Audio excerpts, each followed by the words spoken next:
आप सबका आज शाम इस जूम मीटिंग में हम स्वागत करते हैं। हम धन्यवाद देते हैं प्रभु यीशु मसीह का, पिता परमेश्वर का, पवित्र आत्मा का, जो हमें अगुवाई करता है इन चीजों को कराने में, इन शिक्षाओं को देने में। और मैं मानता हूं कि ये बहुत ही लाभदायक होगी। इस सभा को, इस मीटिंग को शुरू करने से पहले मैं मेरी वाइफ बीना से रिक्वेस्ट करूंगा कि एक छोटी सी प्रार्थना करें। पिताजी, आपका धन्यवाद करते हैं प्यारे खुदावंदा आज के दिन के लिए। धन्यवाद करते हैं आपके जीवित वचन के लिए प्यारे परमेश्वर, जो प्रभु हमारी ढाल है। प्रभु, हम धन्यवाद करते हैं जो हमें सिखाता है चलना, जो हमारे लिए रोशनी है, जो हमारे लिए जीवन है, जो प्यारे परमेश्वर हमारे को सिद्ध और परिपक्व बनाता है, जो हमें धोता है पुरानी बातों से और नया बनाता है। हम धन्यवाद करते हैं उस जीवित वचन के लिए, जो स्वयं मसीह यीशु आप है प्यारे खुदावंदा। हम इस जीवित वचन को प्रभु, इसकी जो सामर्थ है, इसकी जो जीवन है इसके अंदर हमारे लिए, हर एक क्षेत्र के लिए प्रभु, उसकी सामर्थ को हम विश्वास के द्वारा एक एक जन जो सुनता प्रभु लेने पाए और प्रभु जयवंत जीवन जिए। आज का प्रभु जी जो दिन है प्यारे खुदावंदा, आपने अपना नया प्रकाशन दीजिए, नई बातें हमारे को सिखाइए प्यारे खुदावंदा, क्योंकि हम केवल आपकी आत्मा से और आपसे सीखना चाहते हैं प्यारे परमेश्वर। आप प्रकाशन दीजिए प्यारे परमेश्वर, जो सुनते हैं प्यारे खुदावंदा वो विश्वास में और सिद्ध होने पाए खुदावंदा आपके द्वारा। धन्यवाद करते हैं कि आपका अभिषेक प्रभु जी जो सिखाने का आपने अपने बेटे को दिया प्रभु जी, बहने पाए खुदावंदा। आप अनुग्रह के द्वारा अनुग्रह उंडेलिए अपने बच्चों के ऊपर, ताकि खुदावंदा आपका नाम जलाल पाए और प्रभु जी हम देखने पाए प्रभु आपकी सामर्थ, आपके चिन्ह चमत्कार, आपकी चंगाइयाँ, आपकी छुटकारा प्रभु जी, क्योंकि आप सबके समीप रहने वाले परमेश्वर, जिसने अपने आप को हृदय में ग्रहण करा है। अद्भुत कार्य कीजिए आज भी प्यारे खुदावंदा, मन नए हो और ज्ञान और बुद्धि और समझ की आत्मा कार्य करे प्रत्येक जन जो सुनते। यीशु के नाम से मांगती हूँ, आमीन आमीन आमीन। सबसे पहले मैं एक तो निवेदन करूंगा कि अगर आपने माइक ऑन कर रखे हैं तो बंद कर दें।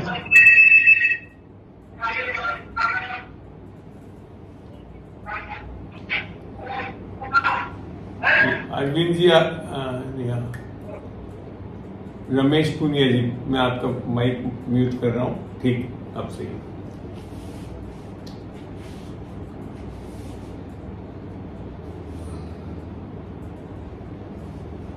चलिए, तो आप सबको वापस जय मसीह की।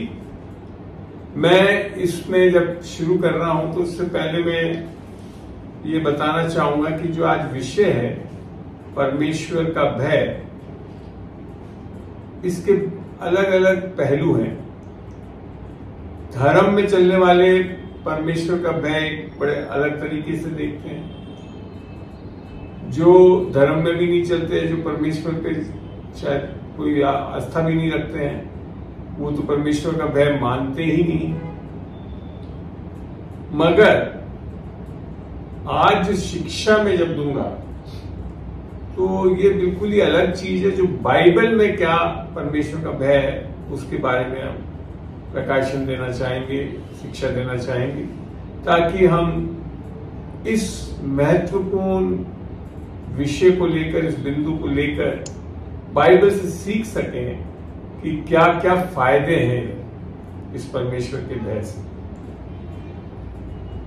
जैसा मैंने बताया, अक्सर धर्म में चलने वाले लोग जो परमेश्वर से रिश्ता नहीं है, खाली एक धर्म को अपनाए हुए, यहां तक कि ईसाई धर्म में भी मैं भी था एक जमाने में। तो जो परमेश्वर का भय जो हम मानते थे वो एक तरह से खौफ था, एक डरावना चीज थी। उन्हें परमेश्वर के लिए हमने अगर कुछ सही नहीं किया तो परमेश्वर हमारे को दंड दे देगा, फलाना वलाना। तो एक डर जो खौफ होता है ना एक तरह से, वो चीज का डर है। और वो परमेश्वर का भय वास्तव में नहीं है। जब बाइबल को हम अध्ययन करेंगे, आज देखेंगे वचनों से कि परमेश्वर का भय बिल्कुल ही अलग है। तो सबसे पहले हमको ये चीज दिल से निकाल देना है। आज कई बार मैं सिखा भी चुका हूं, ये शायद 54:9-10 से। चलो वचनों को देखते हैं। और बल्कि सबसे पहला एक वचन जो मैं ले रहा हूं वो है प्रकाशित वाक्य 21:8। यहां यूं लिख रखा है, परंतु डरपोकों, अविश्वासियों, घिनौनों, हत्यारों, सब फलाना फलाना ये सब होकर, और फिर लिख रखा है ये लोग सब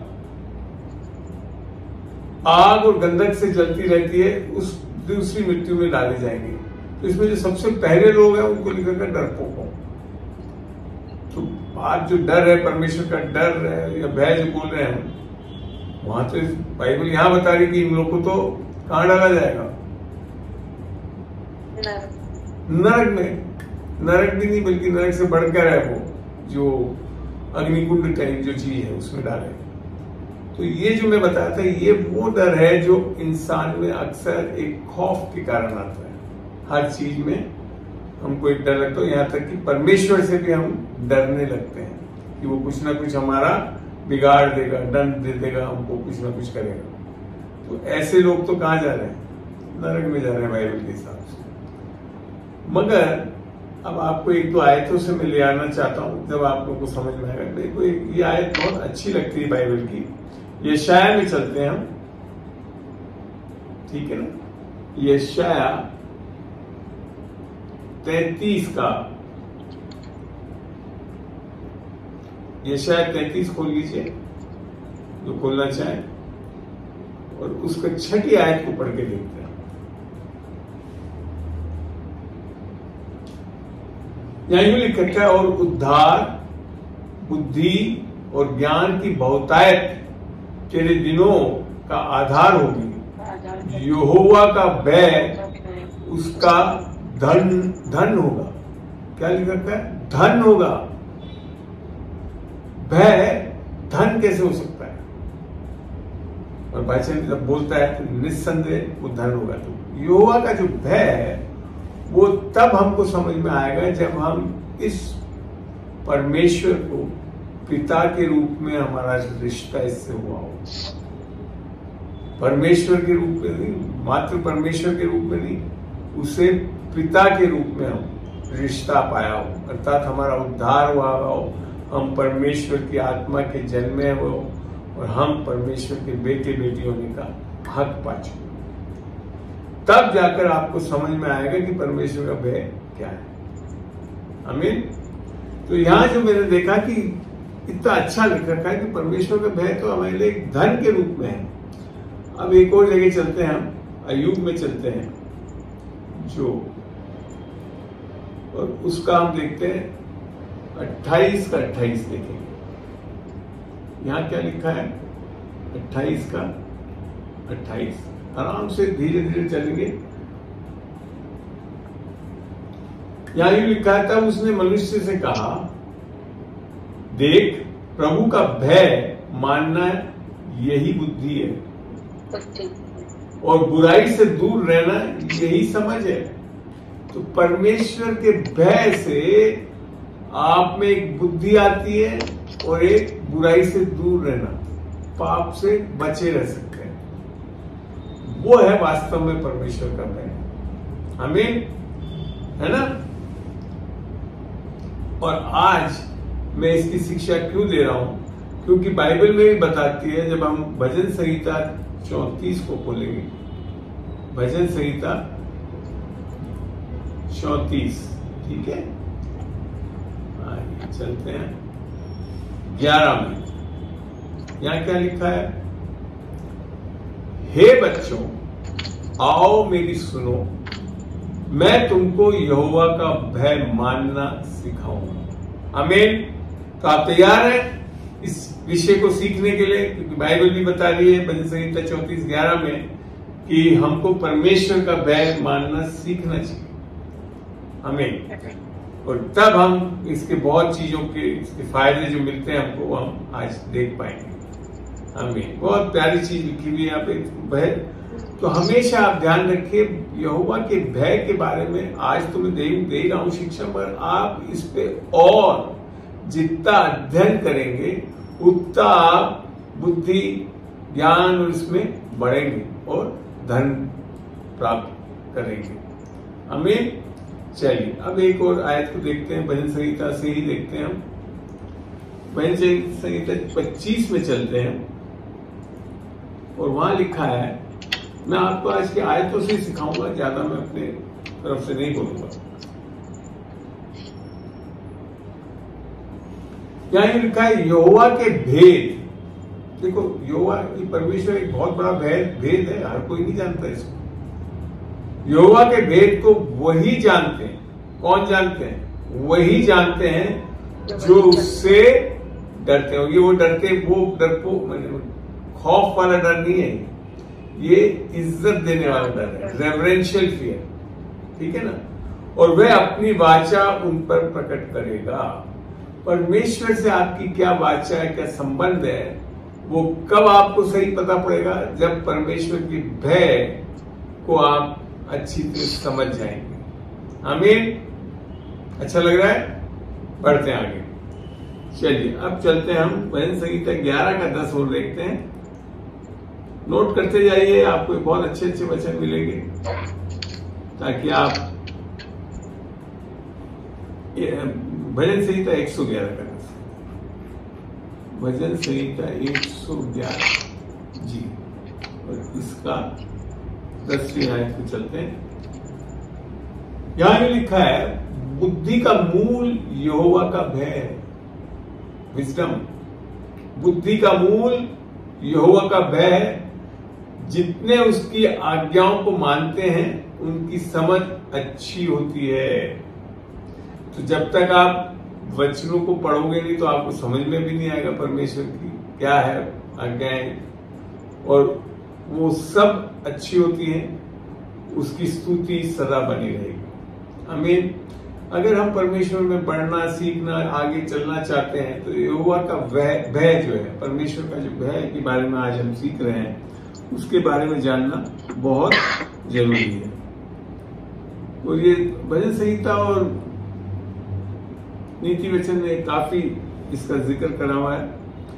अब चल रहे हैं हम नीति वचन 1 का 29 पढ़ के देखते हैं। यहां लिख रखा है, क्योंकि उन्होंने ज्ञान से बैर किया और यहोवा का भय मानना उनको ना भाया। ये एक नेगेटिव सेंस में लिखा है, नकारात्मक तरीके से लिखा है, क्योंकि जो लोग ज्ञान से बैर करते हैं तो वो यहोवा का भय को भी नहीं मानते। बहुत बड़ी बेवकूफी है, मैं तो कहूंगा बुद्धू है ये लोग जो ऐसा कर रहे हैं। हमें चलते हैं इसी का हम नीति वचन के 1 का ही हम 7 पढ़ के देखते हैं। यहां क्या लिखा है? यहोवा का भय मानना बुद्धि का मूल है। बुद्धि और शिक्षा को मूर्ख लोग ही तुच्छ जानते। जो अभी मैं बोल रहा था, मूर्ख है वो लोग जो अगर परमेश्वर के भय को नहीं समझे सही तरीके से। आमीन। तो हमारी मूर्खता है अगर हम सही तरीके से इस विषय को नहीं समझ पा रहे। वास्तव में ये तो बुद्धि का मूल स्रोत है।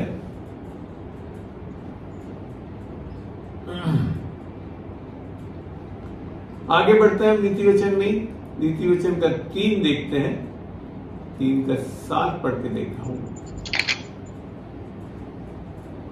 अपनी दृष्टि में बुद्धिमान ना होना, यहोवा का भय मानना और बुराई से अलग रहना। हम लोग इस संसार में रहते हुए इस संसार के ज्ञान से करने के बाद हमको ऐसा लगता है बाइबल ये तो सब बेकार की बात है, गलत है वो सब। अपनी दृष्टि में बुद्धिमान ना होना, इसीलिए वो बोल रहे हैं कि अपनी दृष्टि में बुद्धिमान मत मान लेना अपना। यहोवा का भय मानना से ही बुराई से अलग रहते हैं। पाप से बचे रहने के लिए सबसे पहले हमें पूर्ण रूप से परमेश्वर के भय को जानना। और ये आज भी मैं बता दूं, विश्वासियों की कलीसियाओं में भी इस विषय को अभी तक पूर्ण रूप से समझा नहीं है। इसी के लिए कई जगह हम देखते हैं लोग पाप में, बुराई में फंसे रहते हैं, क्योंकि उन्होंने परमेश्वर का भय, और वो नहीं है परमेश्वर का भय कि परमेश्वर कोई आपको कुछ गलत कर दोगे तो मार देगा, दंड दे देगा, ये वो वाला भय नहीं है। आगे चल के बहुत चीजें क्लियर होंगी अपने को। नीति वचन में मैंने जैसे बताया कि बहुत प्यारे ढंग से नीति वचन में, भजन संहिता में इसके विषय में उल्लेख करा हुआ है। 8 का 13 ले जा रहा हूं नीति वचन में मैं अब आपको। यहां लिख रखा है, यहोवा का भय मानना, बुराई से बैर रखना, घमंड और अहंकार, बुरी चाल से और उलट फेर की बातों से मैं बैर रखती हूं। आप ही देखें कैसे हम बचे रहेंगे उलट फेर की चीजें करने से, अहंकार में, घमंड में चलने के लिए, जब हमारे को पूरा प्रकाशन होगा यहोवा के भय का। अगर नहीं है तो बहुत मुश्किल है। आमीन। तो यहाँ देखें, अगर आपको कोई बीच में कभी कोई सवाल हो तो निस्संदेह आप मेरे को रोक सकते हैं और पूछ सकते हैं। अब मैं ले चलता हूं नीति वचन 10 में। नीति वचन 10 का मैं आपको 27 पढ़ाना चाहता हूं। ये एक बहुत बड़ी आशीष यहां लिख रखी है। यहोवा के भय मानने से आयु बढ़ती है। क्या बढ़ती है? आयु बढ़ती है, परंतु दुष्टों का जीवन थोड़े ही दिनों का होता है। जो भी ज्वाइन कर रहे हैं, थोड़ा सा माइक को बंद कर लीजिए ताकि इकोइंग नहीं हो। अगर बीच में आप ज्वाइन कर रहे हैं तो अपने माइक को म्यूट कर लीजिए प्लीज। बोलना हो जब जरूर अवश्य ऑन करके बात करें मेरे से।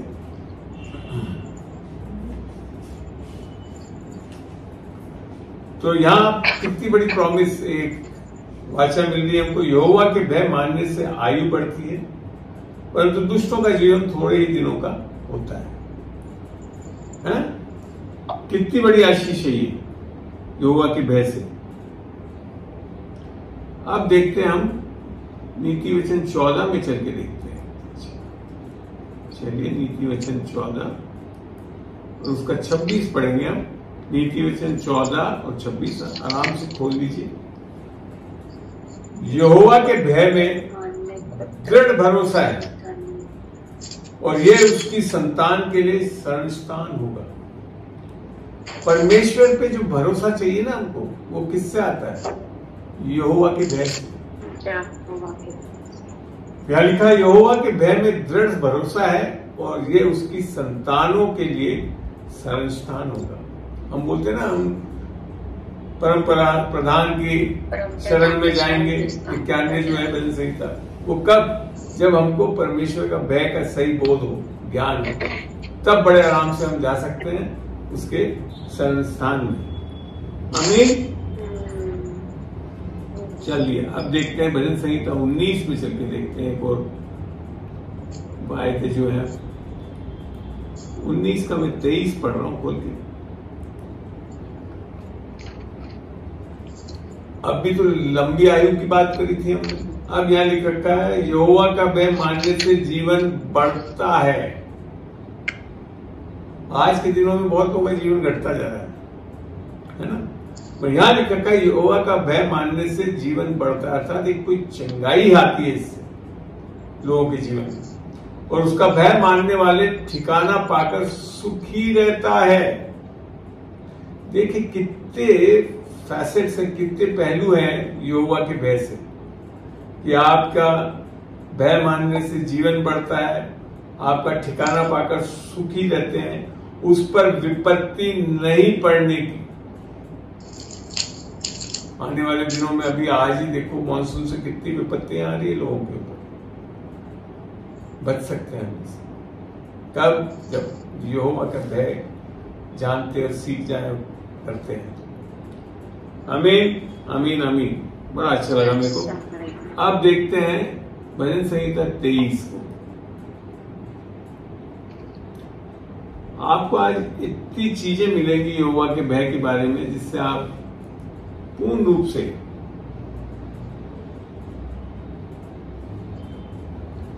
तू पापियों के विषय मन में धा न करना।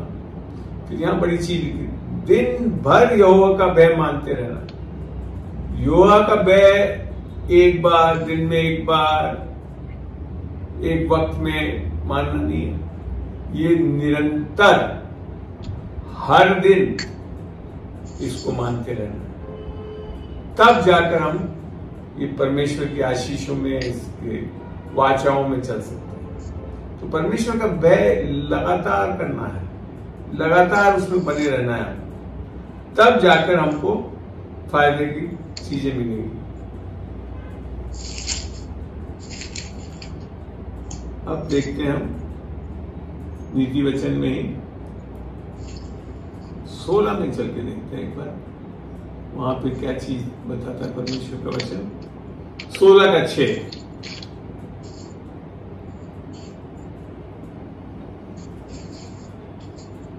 अधर्म का प्रायश्चित कृपा और सच्चाई से होता है। यीशु मसीह अनुग्रह और सच्चाई का भरा हुआ था, इसीलिए मन फिराना बड़ा आसानी से होता है यीशु मसीह का। और यहोवा का भय मानने के द्वारा मनुष्य बुराई करने से बच जाता है। कईयों के जीवन में बुरी बातें कर रहे हैं, चीजें कर रहे हैं, तो उनका कब अंत होगा? जब हम यहोवा के भय को मानने वाले होंगे, तब जाकर। और ये मैं वापस बताना चाहूंगा, ये वो भय नहीं है कि डरेंगे हम इससे, डराने वाला भय नहीं है। आगे चल के मैं वो भी बताऊंगा वचन से कि परमेश्वर का भय जो है वो आपको डराता नहीं है, हियाव देता है। चलिए एक और जगह चलते हैं, नीति वचन 22:4 में मिल रहा है सीखने के लिए काफी चीजें।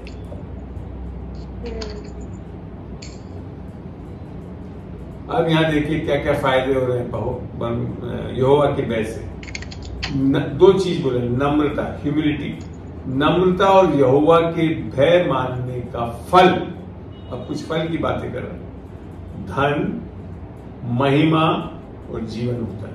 ये मैंने अपने जीवन में आजमा कर देखा हुआ है। जब से मैं परमेश्वर के अधीन आता में आया, भय में मानने लगा, मेरे को हर क्षेत्र में इसकी कभी घटी नहीं दी, ना तो धन की, ना महिमा की और जीवन की। अगर आप एक फलदायी जीवन, तृप्त जीवन, भरपूरी का जीवन, महिमा पाप जीवन चाहते हैं, तो आपको नम्रता और यहोवा के भय को मानना बहुत बहुत ही जरूरी है। आमीन। तो ये अभी हमने देखे इतनी पहलू कि यहोवा के भय से क्या होता है। अब आप ये जानना जरूरी है हमको कि यहोवा का भय अल्टीमेटली है कैसे, कैसे आता है ना? तभी तो समझ में आएगा। चलो इसके लिए चलते हैं हम, यशाया में चलेंगे हम। यशाया 11 खोल के देखिएगा।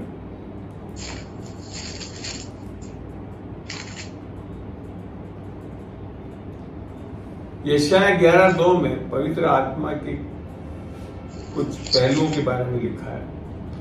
और यहोवा की आत्मा क्या कह देती है? बुद्धि और समझ की आत्मा है, युक्ति और पराक्रम की आत्मा है, ज्ञान और यहोवा के भय की आत्मा उस पर ठहरी रही। ये यीशु मसीह के बारे में बताया जा रहा है यहाँ पे। यीशु मसीह में क्या रहेगा? बुद्धि और समझ की आत्मा, युक्ति और पराक्रम की आत्मा और ज्ञान और यहोवा के भय की आत्मा उस पर ठहरी रहेगी। तो सबसे पहले जो सीखना है वो यहोवा का भय कहाँ पता पड़ रहा है? पवित्र आत्मा से आता है। और यीशु मसीह में भी वो चीज थी। यीशु मसीह हमेशा पिता से पूछ के, सुन के और करता था। भय में चलने वाले जो है वो पिता से सुनेंगे, सीखेंगे और चलेंगे। हमें ये फायदा है परमेश्वर की भय। परमेश्वर का भय उसकी पवित्र आत्मा से संबंध रखता है। आमीन। और कोई नहीं है, ये वो भय नहीं मैंने बताया जो खौफ है उसके लिए, बल्कि बाइबल तो आगे चल के हम देखेंगे भी उसको।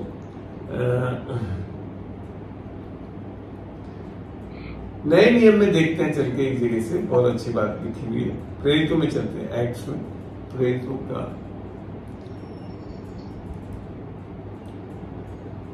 9:31 पढ़ेंगे हम।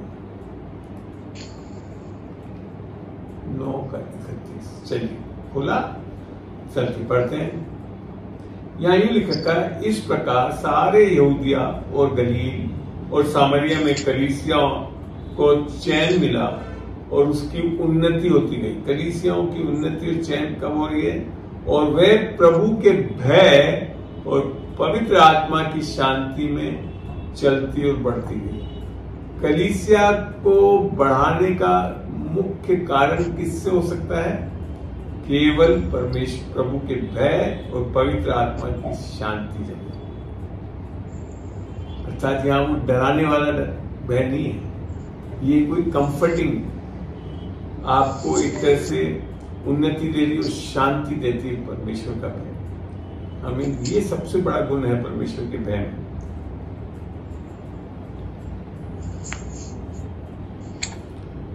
पुराने नियम में, जब पुराने नियम में उसका जिक्र मगर नए नियम में जाकर मूसा के बारे में जब लिखा है, जब मूसा सिनाई पर्वत पे चढ़ा था 10 नियमों को लेने के लिए, तो उसके बारे में हम देखते हैं इब्रानियों में 12 में, वहां उसका जिक्र है उस इंसिडेंस का।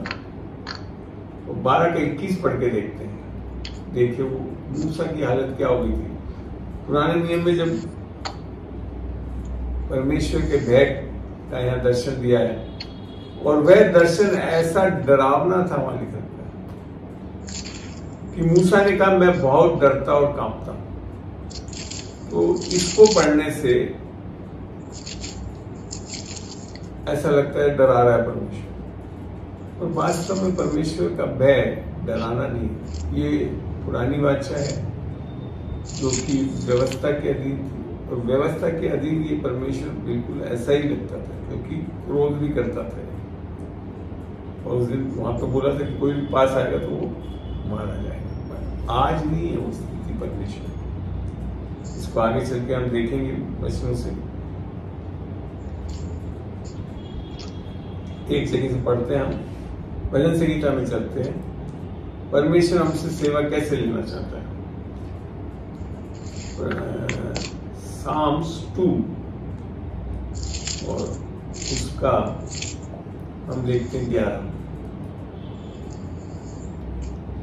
यहां लिख रखा है, डरते हुए यहोवा की उपासना करो और कांपते हुए मगन हो जाओ।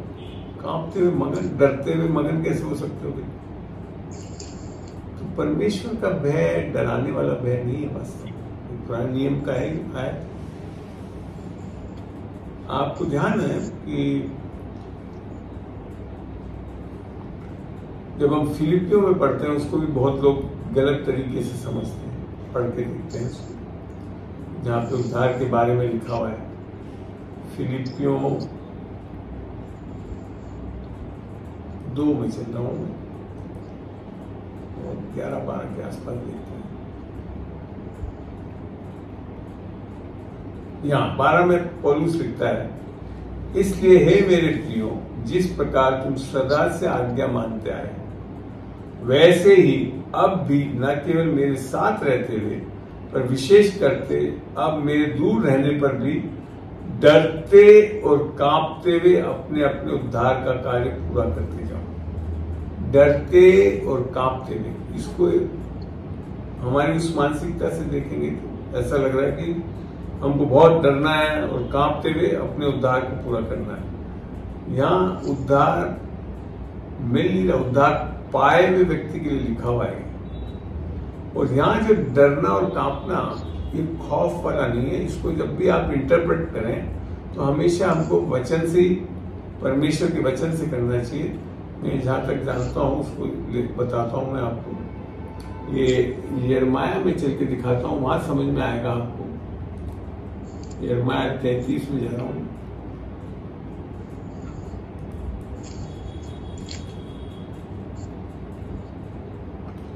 यहाँ क्या लिखा था 33:9 में, क्योंकि वे सब भलाई के काम सुनेंगे। किसके? परमेश्वर जो भलाई का काम सुनेंगे जो मैं उनके लिए करूंगा, और वे सब कल्याण और शांति की चर्चा सुनकर जो मैं उनसे करूंगा। यह कोई डराने की बात नहीं, कल्याण की बात, और बता रखा भलाई का काम, शांति का काम।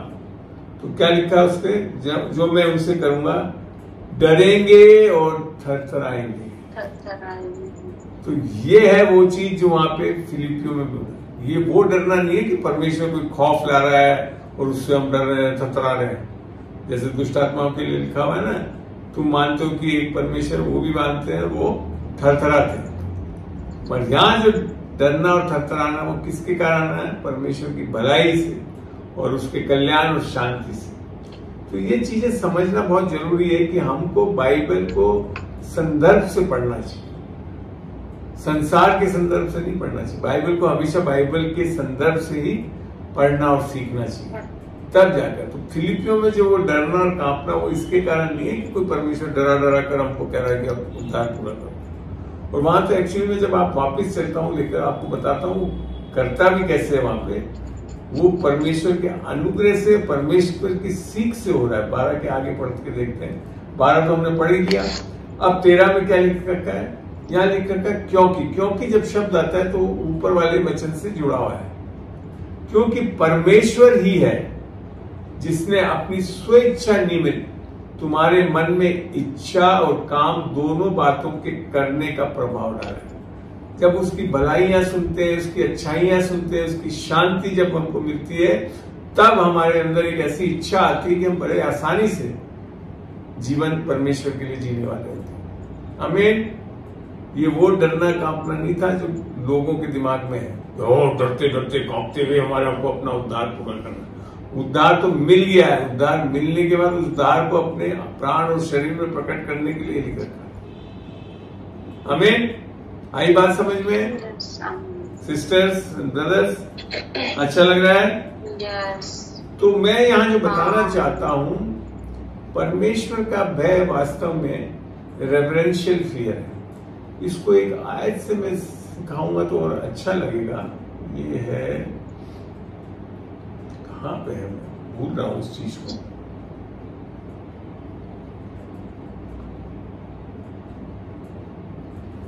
चलिए एक बार एक जगह चलते हैं। प्रोवर्ब्स में देखते हैं, नीति वचन 2:5 हम खोल रहे हैं।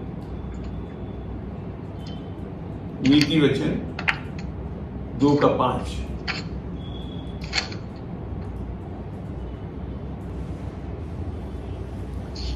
तो तू यहोवा के भय को समझेगा और परमेश्वर का ज्ञान तुझे प्राप्त होगा। परमेश्वर का जो भय मैं अभी जब समझा रहा हूं तो ये वो भय नहीं, और इसको आपको क्लियर करता हूं मैं। पहला यूहन्ना 4 में चलते हैं, वहां से और अच्छे। पहला यूहन्ना 4।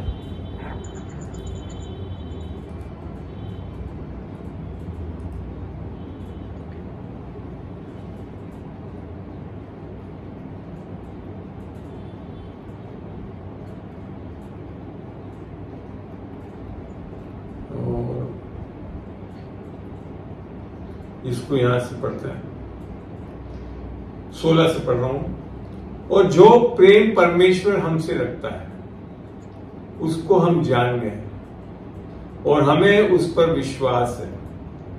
परमेश्वर प्रेम है। परमेश्वर में प्रेम नहीं है, परमेश्वर स्वयं प्रेम है।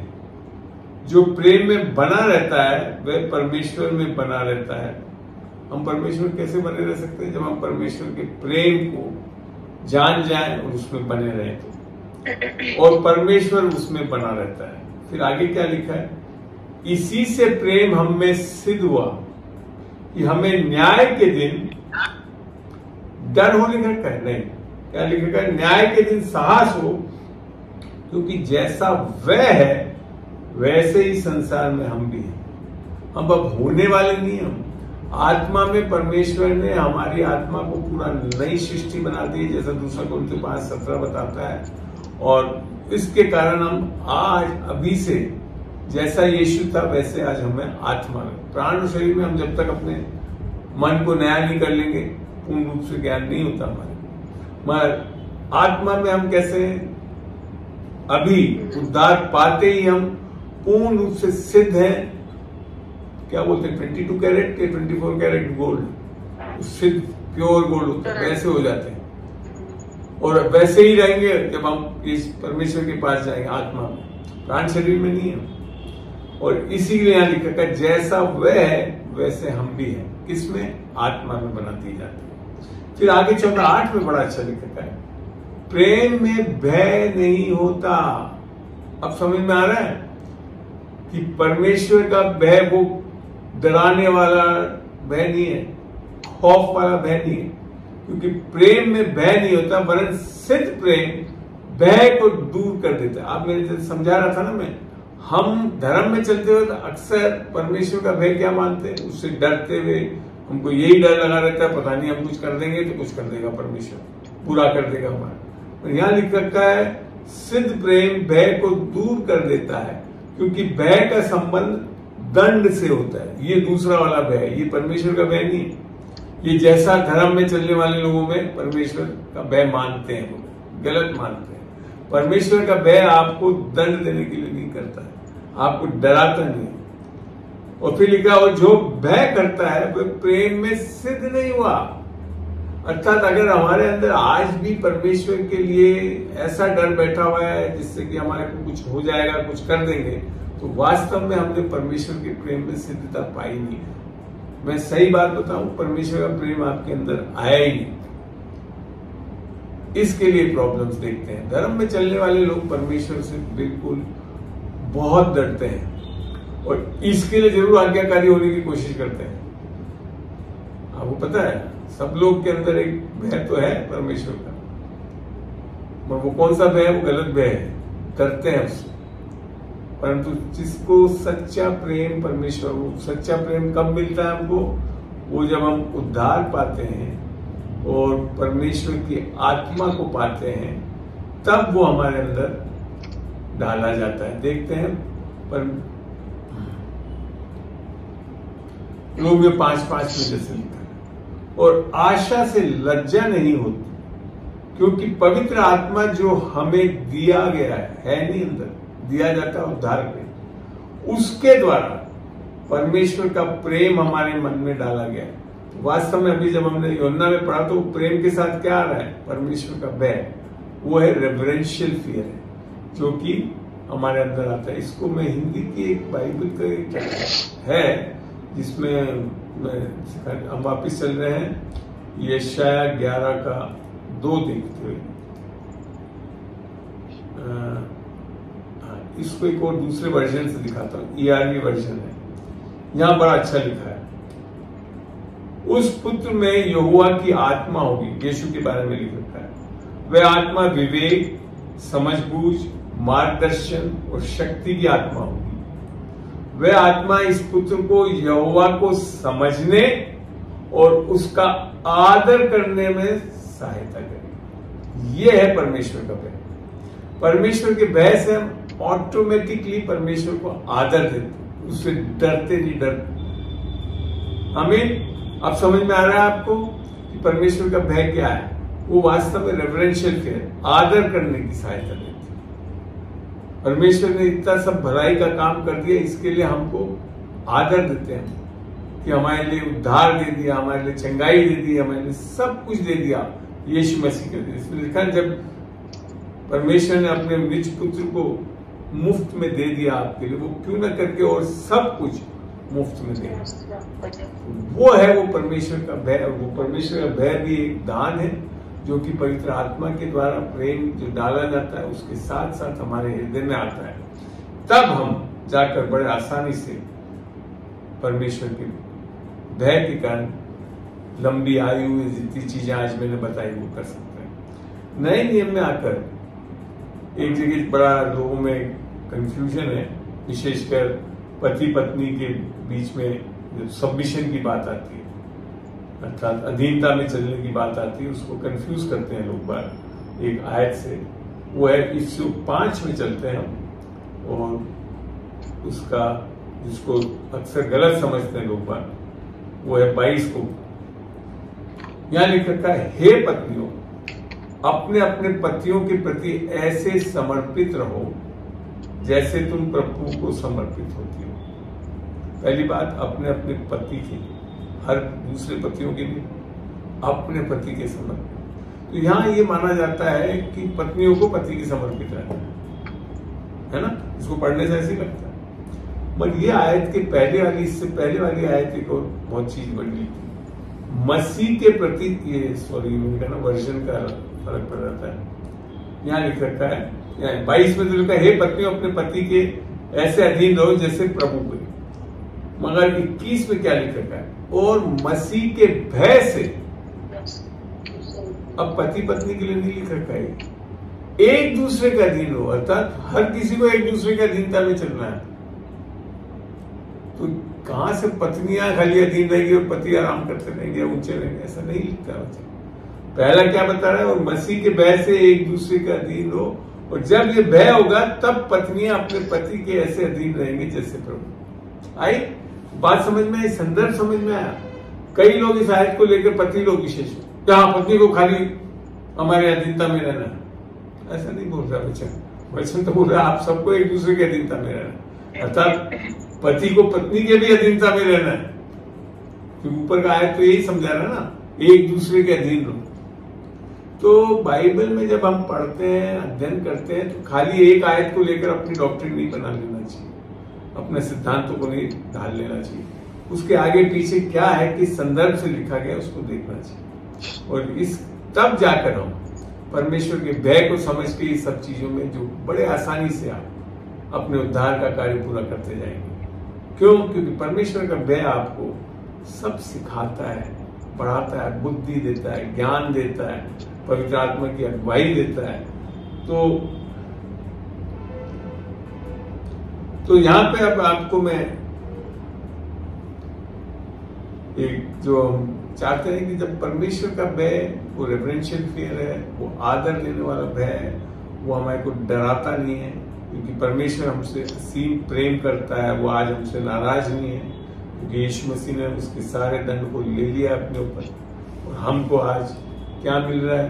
परमेश्वर का प्रेम, परमेश्वर का भय, जिससे हम एक बहुत अच्छा विश्वासी जीवन जी सकते हैं। तो अच्छा लगा, समझ में आया बातों को?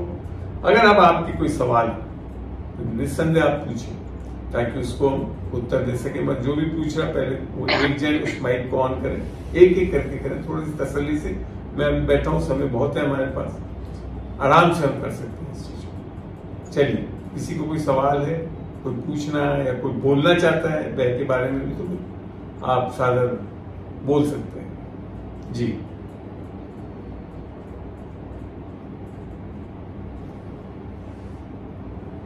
हाँ जी, कोई पूछना चाहते हैं कुछ चीज, कुछ समझ में नहीं आया हो इसमें, तो बताइए।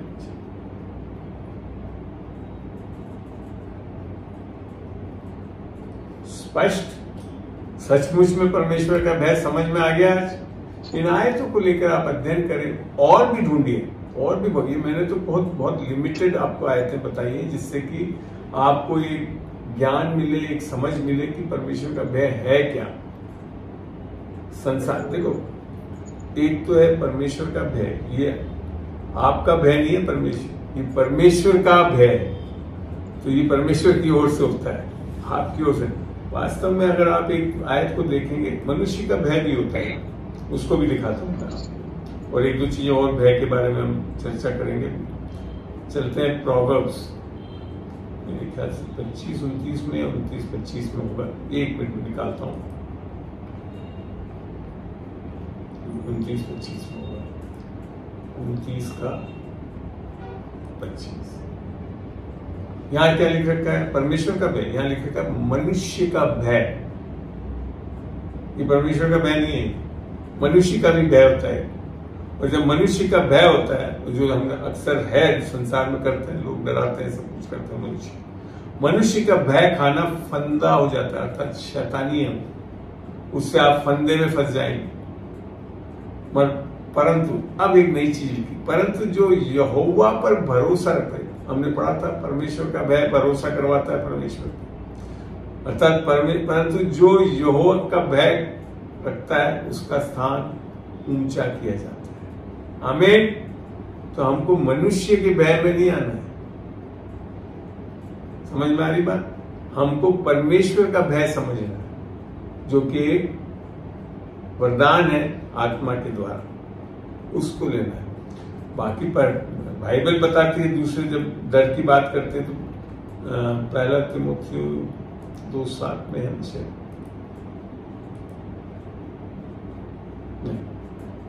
दूसरा तीमुथियुस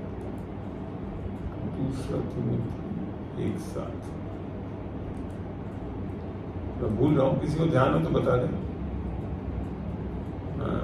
हमें डर की आत्मा नहीं दिए करती, इसको ध्यान है वो आयत।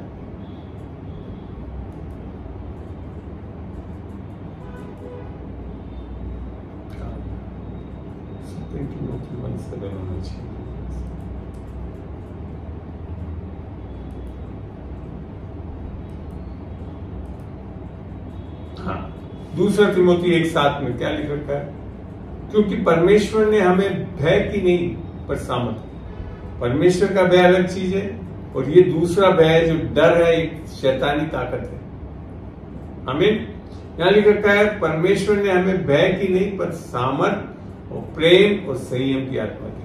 ये दूसरी भय, ये शैतानी भय, मनुष्य का भय और परमेश्वर का भय अलग चीज है।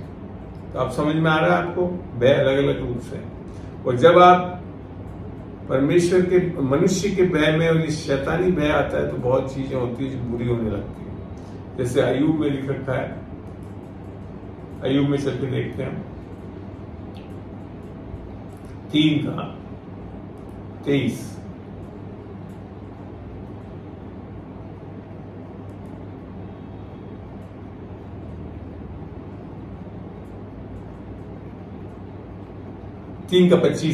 अय्यूब 3:25 क्या बोलता है? क्योंकि जिस, अब यहां पे कौन सा डर है? खौफ वाला, डरावनी बात से मैं डरता हूं वही मुझ पर आ पड़ती। ये परमेश्वर का भय नहीं है, ये एक तरह से शैतानी मनुष्य का भय है, जो क्या करते हैं जैसे आप डरने लगोगे तो वो चीज आपके ऊपर आ जाएगी। और जिस बात से मैं भय खाता हूं वही मुझ पर आ जाती है। ये एक भय का भी विषय है जो बाइबल से समझना चाहिए, पर ये परमेश्वर का भय नहीं। परमेश्वर का भय में ये सब चीजें नहीं होती। अय्यूब क्यों परेशान हुआ? इसके कारण से। ये नहीं था कि परमेश्वर ने हटा दिया, वो खुद डरने लग गया ऐसे, और डर से ये प्रॉब्लम है। इसीलिए परमेश्वर ने बोला हमारे को परमेश्वर ने डर की आत्मा नहीं दी। आप यीशु मसीह को देखिए, चेलों के साथ है, नाव में है, तूफान आ रहा है, और क्या कर रहा है? बड़े आराम से सो रहा है। क्यों? क्योंकि उसमें ये वाला डर नहीं था, वो परमेश्वर के भय में था, इसके लिए बड़े आराम से जी। उठते ही उसने बोला अरे क्यों डरते हो? बार बार परमेश्वर का वचन बोलता है मत डर। इस डर के लिए मना करता है परमेश्वर का वचन, परमेश्वर के भय के लिए नहीं करता। परमेश्वर का भय तो बहुत अच्छी चीज है, इस डर के लिए बार बार मना कर, मत डर मत ताक इधर उधर, जैसे है ना ये शायर में लिख रखा है, मत डर मत ताक इधर उधर, मैं तेरा परमेश्वर हूं, मैं तुझे अपने दाहिने हाथ से उठाए रखूंगा। तो परमेश्वर तो जो सांसारिक डर, शैतानी डर है, उससे तो हमको बचाता है। मगर बचाने का तरीका क्या है? परमेश्वर का भय जब हमें होता है, जब हमारे को प्रेम बुद्धि ज्ञान मिल जाता है उससे, तो हम बड़े आसानी से इस डर से बच सकते हैं। आमीन। तो यहाँ मैं विराम देना चाहूंगा आज की इस शिक्षा में। आगे भी आपको कुछ हो तो व्हाट्सएप पे जरूर मेरे से पूछिएगा, बात भी कर सकते हैं आप, और कुछ पूछना हो। और अभी भी मैं देता हूँ कुछ समय बीच में कि आपको अभी भी कुछ और पूछना तो पूछिए, उसको मैं एक्सप्लेन कर सकूं। ताकि मैं मानता हूं कि परमेश्वर का भय के बारे में आज एक बहुत विस्तृत में आप लोगों से मैं सिखा पाया वचन से। इस वचनों को आप निस्संदेह और भी मनन करिए, ढूंढिए और फिर उसको पढ़िए और प्रकाशन पाइए, ताकि आप एक ऐसा जीवन बिताएं जो परमेश्वर के भय में एक विश्वासी को चलते हुए चलना चाहिए, डरते हुए नहीं, कांपते हुए। डरोगे तो कहाँ चले जाएंगे? फिर हम आग की झील में डाल दिए जाएंगे, परमेश्वर का वचन बोलता है। तो डर को समझना बहुत जरूरी है, इस विषय को परमेश्वर के वचन से, कि कौन सा डर तो सही है और कौन सा डर गलत है। परमेश्वर का डर बहुत अच्छी चीज है, उन्नति देता है, लंबी उम्र देता है, सारी चीजें आज हमने आपको बताई। इसको जरूर आप अनुभव कीजिए, चलिए इसमें और जयवंत होकर जिए। तो आशा करता हूँ आप लोगों को सब अच्छा लगा होगा। कोई रिएक्शन है आपका, कुछ शेयर करना चाहते हैं तो बताएं, अन्यथा फिर हम एक प्रार्थना के साथ इसको समाप्त कर सकते हैं। चलिए, प्रभु तेरा धन्यवाद देता हूँ आज के इस दिन के लिए, इस विषय के लिए। उसने इतने अच्छे प्यारा प्रकाशन दिया है परमेश्वर की भय के बारे में। ये वो डरावना डर नहीं है जो अमूमन लोग बात धर्म में चलते हुए परमेश्वर से करते हैं, परंतु परमेश्वर का सिद्ध प्रेम हमारे को डर से बिल्कुल अलग कर देता है और हमारे अंदर एक हियाव आता है। हम बड़े आसानी से परमेश्वर के समक्ष आ सकते हैं, उसके लहू के द्वारा, उसके भय के कारण, ताकि हम तेरी योजनाओं में, तेरी सिद्धांतों में और तेरी समझ, बुद्धि और ज्ञान लेकर जो भय से मिलती है परमेश्वर के, उसको चलने वाले हो सके। इन सब के ऊपर मैं खुदावन आशीष बोलता हूँ और परमेश्वर का भय की आत्मा इनके ऊपर इसी वक्त हम भेजते हैं। विश्वास से प्रकाशन दे, ध्यान दे, समझ दे, ताकि ये परमेश्वर के भय में एक एक जन चलने वाला हो, इससे सिखाया हुआ हो और लंबी आयु, तृप्त जीवन पाएगा।